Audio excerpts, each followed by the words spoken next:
Hey everybody, Tim Healy here. I had the great pleasure today of sitting down and speaking with Mr. Todd Sucherman of the band Styx. We talked about the upcoming masterclass happening Thursday, August 21st at St. Peter's Cultural Arts Center, Styx, Sonor Drums, and a lot of other things. I really hope you enjoy this interview. Take care. Hey, so Todd, thank you very much for joining today. Thanks for having me, Tim. Good to be here, All wherever, right. in an Well, undisclosed location. right, exactly. So I guess the first thing we need to talk about, you're going to be in St. Louis in a couple of weeks for a drumming masterclass at the St. Peter's Cultural Arts Center, hosted by myself and New Moon Studios. And I've been to two of your classes, so I know what they're all about. But for the uninitiated or for those on the fence about scooping up those last couple of tickets, what can they expect? Well, a master class is something that you participate in as opposed to spectate, like a drum clinic, where you could just be watching a movie at that point. But with a master class, you participate. And the general idea here is there's a couple things that we do with some experiments where we realize certain mental setbacks that we create and carry for ourselves that kind of put us at a disadvantage, even just sitting on the drum throne before we even play a note. So we have to get over those mental barriers and become, without sounding flowery or mystical, but who your authentic self is, who you're supposed to be on the instrument. So once you realize, and the penny drops with some experiments, that you've been kind of creating unnecessary drama or illusions that don't really exist. Once you're free of that, then you can hear bigger and hear better and listen better to the music. So we try to marry the concept of mental relaxation with then physical relaxation. Now, in my findings of teaching over the decades, a high majority of drummers, up to 90%, are doing something physically with their body, their form, their grip, their gait, their posture that um, is preventing them from improving because there's physical limitations. There's only one way to throw a 100-mile-an-hour fastball, and your muscles have to be loose. So if you're really grabbing the sticks from the front of your hand, all your muscles are tight. If you're chicken arming, all these are tight in here, and drummers don't realize that. So part of the thing about saying yes to coming to a master class is you get a physical diagnosis. You got a pair of sticks, you got a pad. I'm able to grab your arm and kind of do something or look at your grip, make an adjustment. And like in baseball, a batting coach can sometimes make a small adjustment that goes from a swing and a miss to, a line drive into center field. So that's what this is about. And, when you say drummers that are on the fence, the reason why most people choose not to come is out of fear, which is something we will get rid of in the class. You're fearful because you think, oh, I need to be a master to be in a master class, or I'm going to look foolish in front of the other drummers. Well, if you're a master, if you're a ninja master, you don't need ninja master class, right?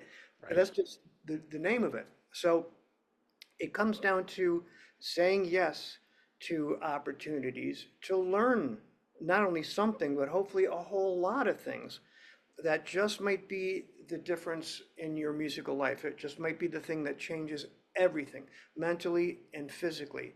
And for those that close themselves off because it's easier just to throw the keys in the bowl and go, I don't want to go anywhere tonight, and you turn on Sports Center and you open a bag of chips, well, then that's your night, as opposed to saying yes to something that could potentially make all the difference in in your musical life. Yeah. And it's funny you mentioned grip. At the first master class I took with you, you were over my left shoulder and you looked down and you said you're holding your sticks wrong. And at that point I'd been So I don't say wrong.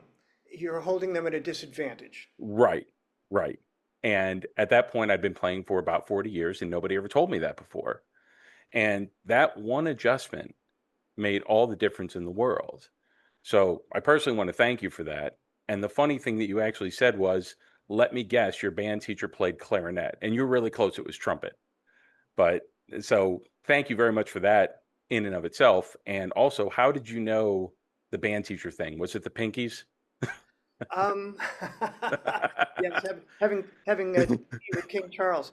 Um, it's a very common thing. I mean, the reason in my estimation, the reason why so many drummers are playing with a tight grip and playing with the front of their hand, which if you're grabbing really tight, well, that energy's got to go somewhere. This kicks out like that. If you just squeeze from your thumb and index finger, you either most drummers are self-taught long enough that they grab the sticks really tightly with the front of their hand because they don't want to drop their sticks and appear a fool when Right. they play, or they learned, in fourth, fifth grade, sixth grade with, say, well, junior high band, that's like sixth grade, right? And I would say a majority of junior high band directors would be woodwind, reed, horn players that took enough percussion to get their teaching degree. Now, I'm not slagging them at all. We need as much music Sure. education in this country as possible, always.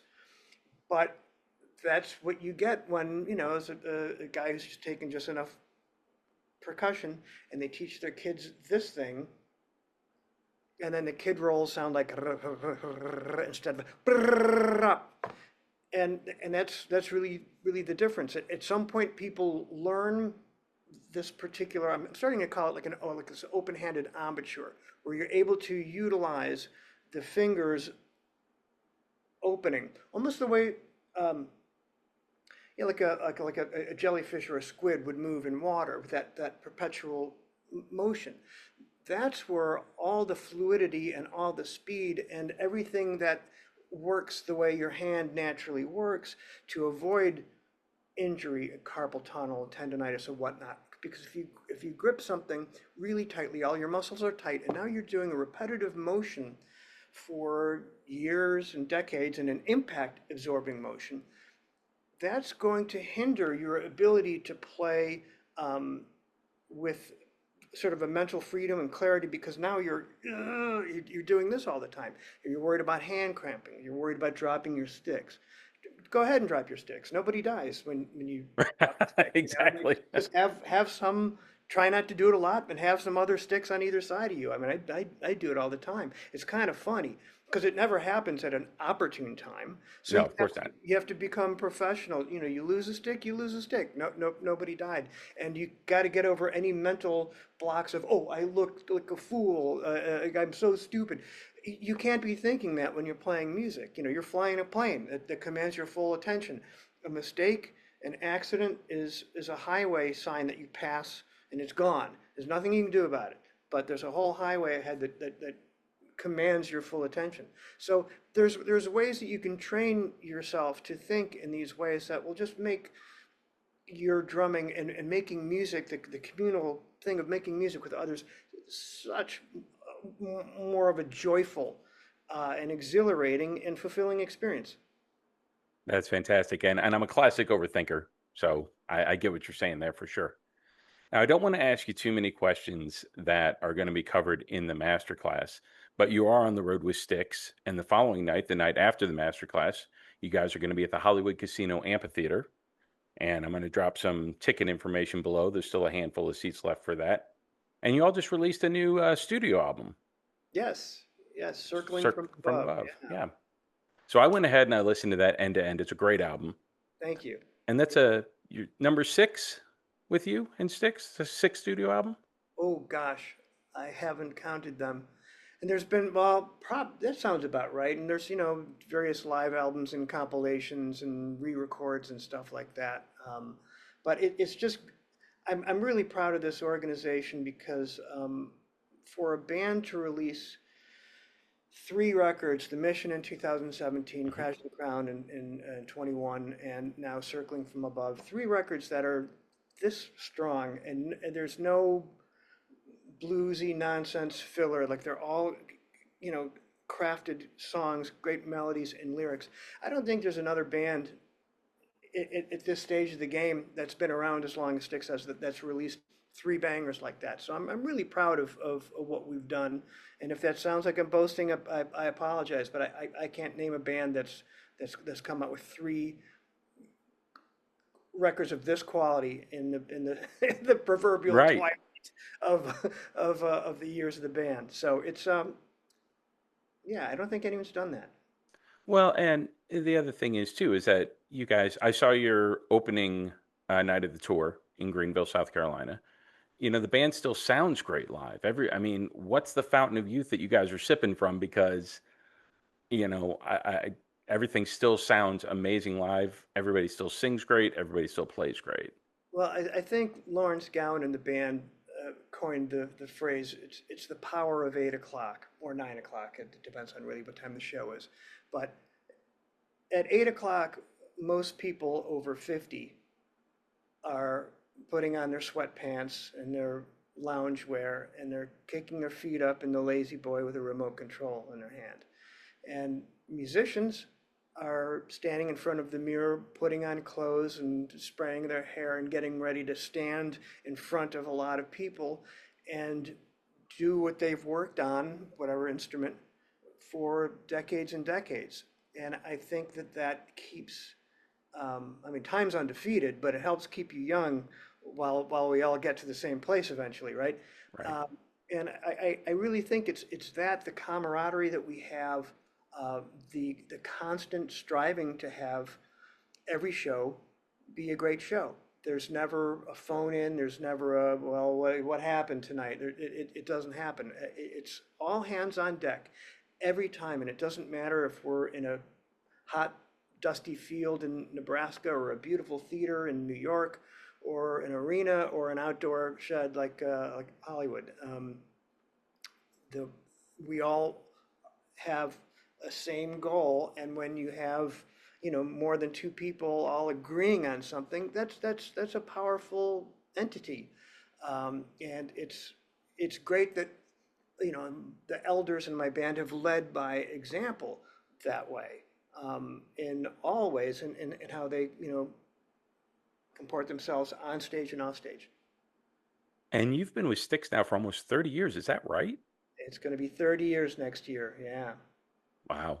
crazy. Yeah, because I've seen, you know, documentaries and of the like the VH1 Behind the Music, and you were very young when that happened. How did you? That's already 25 years old. That Right. documentary. So, how did you get hooked up with Styx in the first place? Was this a cattle call kind of thing? Did they already know you? No, it was what, to give you the full answer, it was a culmination of saying yes to everything, taking every gig that I could, playing at every unsavory location and seedy bar, and going through every downtown hotel loading dock and kitchen in a tuxedo. And eventually, you're going to meet musicians and uh, other people in the music business that have the ability to make a difference and change your life. And so in time, I started to work with a lot of the musicians that were in the recording scene, the coveted recording scene that no one could break into in Chicago. And that was a closely guarded, and this was back in the days where, Chicago is one of the meccas of jingles, music for Right. TV and radio commercials.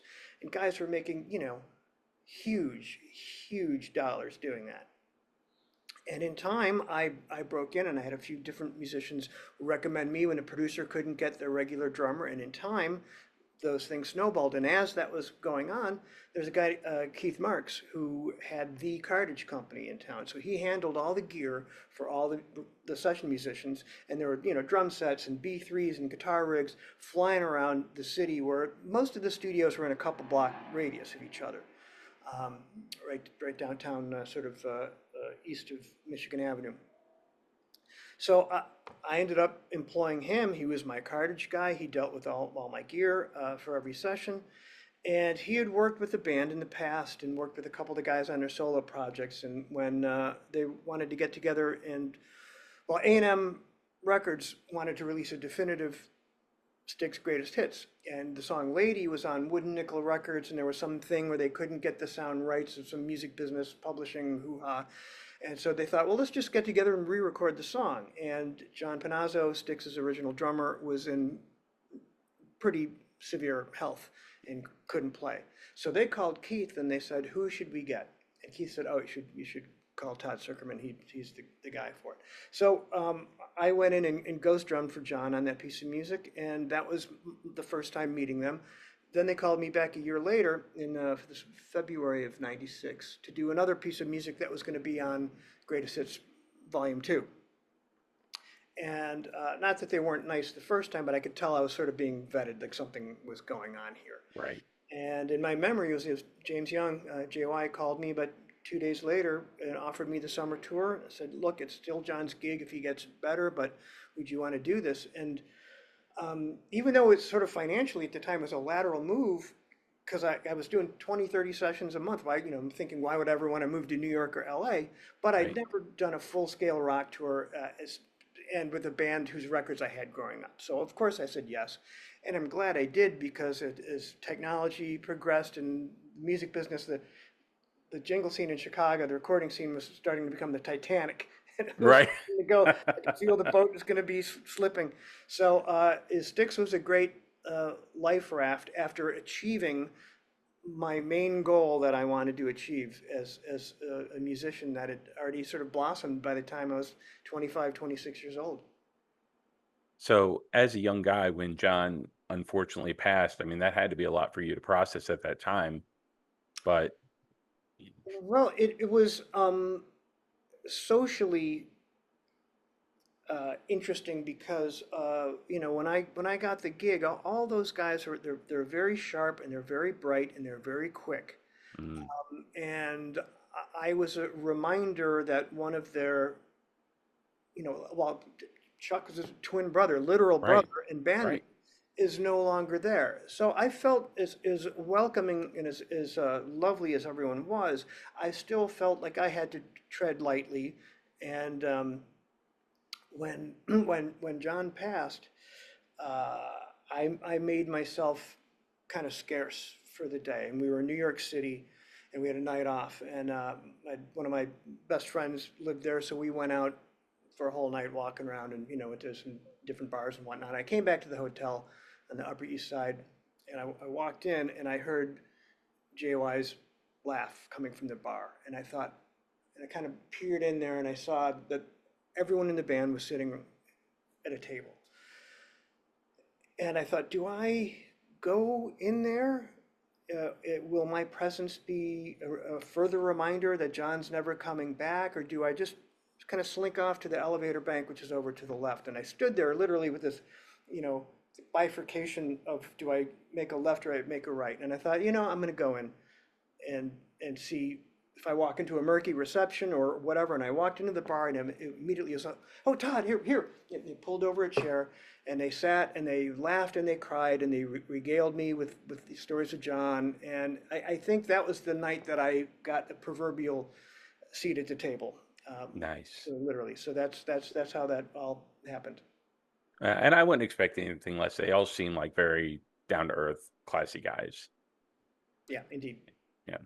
Now, on the road, when I saw you in Greenville, it was also the first time I saw your Sonor Drums live. And Hmm. seeing them online is one thing, but seeing them in person and hearing them in person under the lights is completely different. I mean, are you still in love? Are they holding up on the road okay? I'm in hog heaven. I mean, it's every night I can't believe I get to play these drums, and generally by the last song of the night, I'm kind of spent, but I look at those things and I listen to them, and if someone wanted to play an extra couple songs, I'd be game. Right. They it's kind of like coming home. I mean, I had 25 amazing years at Pearl. I have nothing but great things to say about their drums and the people and everything. But it's when you have your flavor, you have your flavor. And when you have your thing that makes your heart go pitter pat, you're in love and you can't describe it. It's unquantifiable. And a lot of people have come from some sort of negativity of comments. They're like, well, why'd you leave Sonor in the first place? I'm like, well, they were impossible. The American distributor in 1999 was, I'd show up to do a TV show and there'd be no drums. Like, I can't have this. They were impossible. It was heartbreaking to leave them. But I'm like, I can't play these drums when there's no drums to be played. And Right. someone's trying to find, calling SIR in New York at 9 o'clock in the morning, or you know what I mean? So it was that. And then, some other comments I've heard is like, oh, they must have given you a better deal. I've never received 1 cent to play anything in my life. I'm not an NBA player and this isn't Nike. I don't know what people think. It's not how this world works. Right. Certainly not my world anyway. But yeah, it's just, can a guy just be in love? Right. That's Exactly. what happened. So I'm really thrilled, and looking at the deep back nine, I just want to play the drums that that make my heart go pitter pat. I see the mallet logo, I see the wood, I see it just to be 56 years old and to feel 10 years old again. That's magic. You can't deny that. Right. You can't choose to keep that out of your life. It's absolute magic. So that's where I'm at. That's awesome. Now, did I hear that? And I may have this totally wrong, but did Sonar have to custom make that 6-inch tom for you? Oh yeah, that's a bone of contention because there's a lot of a lot of people are upset that they can't get sixes. So maybe we move on to another Oh, question. sorry. Yeah, that was a custom job. As far as I know, they made some for Nico McBrain and then for me. Gotcha. Gotcha. But the finish, is that a we won't bring that up. The finish, is that a custom Todd Sucherman finish, or is that Oh, that's no, commercially available it's finish? available to anyone. It's the African marble, which is really it's a striking, amazing wood. But one thing that I'd only seen two examples of, and only one had, well, it going with a high gloss and going with the gold hardware. So that is sort of unique. I've seen two pictures that existed before. Only one went with the veneer on the inside. Because to me, that's the classic Sonar thing. If the finish matches on the inside, or you do something with the inside of the shell, and you're using clear heads like Remo Clear Ambassadors, which I've always used forever and always will. Um, it's like a hollowed out tree. It's like this thing right from nature. Whenever I see a drum that just has the regular, maple or whatever in the inside, I'm like, oh, you like, why'd you stop the job? This is their drum's half done. Uh, Right. that's where I come from, having fallen in love with Sonar from the time I was 9, really. So yeah, there's got to be something in the inside of the drum that really finishes the aesthetics of it, and it does affect the sound. It sweetens. It's just a little deeper chocolate, like a more moist chocolate cake or something. Right. Well, the drums behind you are the walnut birch Tama kit that you'll be playing at the master class. Oh, cool. I mean, And beautiful. Yeah. yeah, yeah, and those have that dark walnut. The outer layers are walnut, so on the inside you can see that dark walnut, and yeah, they're just a joy to play. Yeah. We all have our flavors, whether it be partners in life, watches, cars, culinary delicacies. We all have our things, and I think those are to be celebrated. Absolutely. And you guys are playing the Paradise Theater album on this tour, front to back. No, a Grand Illusion Oh, record. Grand Illusion, my mistake. Yeah, Grand Illusion. Yeah, so we, And we, we we come out, we play Grand Illusion, and then we do a whole set of right, after that. right. And I mean, some of those deeper cuts on that album, I mean, brought back a flood of memories. It's great to play it in its entirety because it has a little bit more gravitas to it as opposed to just playing songs, bam, bam, bam, bam. And it's nice to have that pacing of songs like "Man in the Wilderness" and "Castle Walls," and the grand finale. It's a lot of fun to play, and we only have maybe 9 shows or so left on this tour, and I'll be sort of sad when this comes to its conclusion. Right. But good to be home too, as well.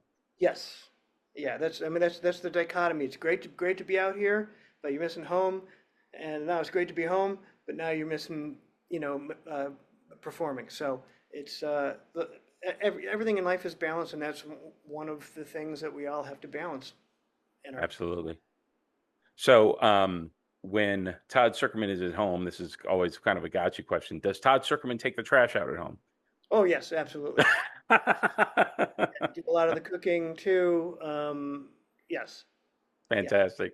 I roll up my sleeves and things need to get taken care of. That's fantastic. Well, Todd, I appreciate you spending this time with me today. Well, Tim, thank you very much, and I look forward to our masterclass date. To any drummers out there that are in the St. Louis area and want to come, I encourage you to come. You're going to walk away with a lot of things to think about, and it will change your relationship to your instrument, to music, and how you interact with the other musicians that you'll be playing. So say yes to a positive change and come on out and check it out. And Tim, I look forward to that and hope you dig the show if you come to the show. Absolutely. Look forward to seeing you in person, sir. Thanks very much. Cheers. Talk soon.